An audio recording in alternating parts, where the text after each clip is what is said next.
రాజు అందరి దగ్గరికి వచ్చి కవి పేరు మీద ఎప్పటిలాగే గుడిలో అభిషేకం జరిపించి, అన్నదానం జరిపించాలనుకుంటున్నాను. అందుకే మనందరం కలిసి గుడికి వెళ్ళి అక్కడ అభిషేకాన్ని అయితే జరిపించాలి అని చెప్పి అంటూ ఉంటాడు. ఆ మాటలు వినగానే అక్కడ ఉన్న వాళ్ళ బామ్మగారు అయితే, "నువ్వు చాలా మంచి పని చేస్తున్నావురా రాజ్.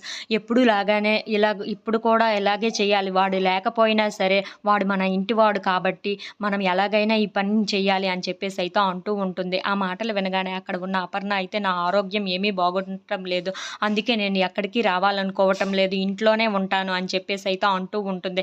ఆ మాటలు వినగానే అక్కడ ఉన్న కావ్య అయితే, "మరి మీకు ఎవరో ఒకళ్ళు తోడు ఉండాలి కదా అత్తయ్య! నేను కూడా వెళ్ళటం లేదు. మీ దగ్గరే మీకు తోడుగా నేను ఉంటాను" అని చెప్పేసి అయితే అంటూ ఉంటుంది. ఆ మాటలు వినగానే అక్కడ ఉన్న అపర్ణ, రాజు వాళ్ళు అయితే ఒక్కసారిగా షాక్ అయిపోయి కావ్యను చూసి చాలా సంతోషిస్తూ ఉంటారు.